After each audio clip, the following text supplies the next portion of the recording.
హైదరాబాద్ కు చెందిన 25 ఏళ్ల భవిత మండవ చరిత్ర సృష్టించింది. న్యూయార్క్ లో జరిగిన షానెల్ మెటియర్స్ డిఆర్ట్ షోను ప్రారంభించి అంతర్జాతీయ వేదికపై భారతీయ ప్రాతినిధ్యాన్ని సగర్వంగా నిలబెట్టింది ఈ హైదరాబాద్ అమ్మాయి.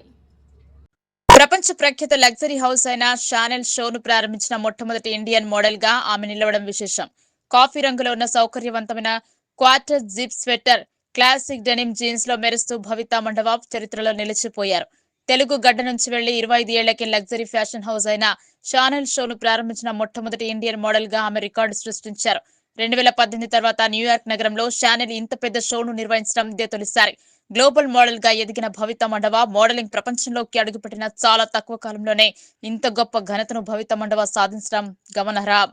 లైసెన్స్ పొందిన ఆర్కిటెక్ట్, ప్రొడక్ట్ డిజైనర్ అయిన భవిత మండవ ఏడాది క్రితం వరకు అమెరికాలో భారతీయ విద్యార్థిని. సరిగ్గా 2024 అక్టోబర్లో న్యూయార్క్ సబ్వేలో ఒకరు ఆమెను చూసి మోడలింగ్ కు ఆహ్వానించారు. భవిత 2025లో న్యూయార్క్ యూనివర్సిటీ నుంచి integrated design and media, human computer interaction లో మాస్టర్స్ డిగ్రీ పూర్తి చేశారు. ఆమె అంతకుముందు హైదరాబాద్ లోని జవహర్ లాల్ నెహ్రూ టెక్నాలజికల్ యూనివర్సిటీ జేఎన్టీయూలో ఆర్కిటెక్చర్ లో బ్యాచిలర్ డిగ్రీ చేశారు.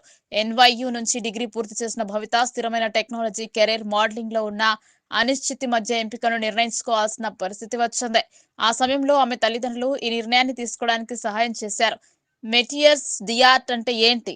షానెల్ అనే సంస్థ ఏటా నిర్వహించే ప్రత్యేక షో చేతి పనుల నైపుణ్యాన్ని, సంప్రదాయాలను ప్రదర్శిస్తోంది. ఈ ప్రతిష్టాత్మక వేదికపై మొదటి స్థానంలో నడవడం ద్వారా భవిత అంతర్జాతీయ ఫ్యాషన్ ఎలైట్ లో తన స్థానాన్ని సుస్థిరం చేసుకుంది. బ్లెజీ బొటేగా, వెనెటా బ్రాండ్ లో ఉన్నప్పుడు కూడా భవిత కలిసి పనిచేశారు. భవిత భావోద్వేగం, నేను ఏది చేసినా నా తల్లిదండ్రులు ఎల్లప్పుడూ చాలా మద్దతుగా ఉన్నారు. మోడలింగ్ అంటే ఏంటో మాలో ఎవరికి సరిగ్గా తెలియకపోయినా వారు నాకు నిస్సందేహంగా మద్దతు ఇచ్చారు. నా మొదటి షో పూర్తయ్యాక నేను వెంటనే నాన్నకు ఫోన్ చేశాను. ఆ కొత్త ప్రపంచాన్ని వివరించే ప్రయత్నంలో నేను పూర్తిగా ఆశ్చర్యంలో మునిగిపోయాను. ఆ క్షణం నాకు ఇంకా గుర్తుంది. షానెల్ నుంచి ప్రత్యేకమైన కాంట్రాక్ట్ రావడంతో నేను ఎక్కువ రిస్క్ తీసుకుంటే ఎక్కువ ప్రయోజనం ఉంటుంది అనుకున్నానని ఆమె చెప్పింది.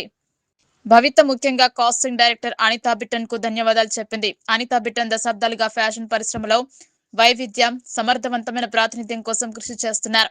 భవిత తన విజయ సందేశంలో చెప్పినట్లుగా, ప్రజలు ఇది మా వ్యక్తిగత విజయంలా అనిపిస్తోంది.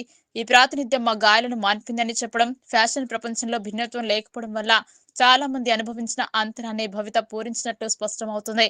ఇది కేవలం ఆరంభమని భవిత చెప్పిన మాట రాబోయే తరాల భారతీయ మోడళ్లకు స్ఫూర్తినిస్తుంది.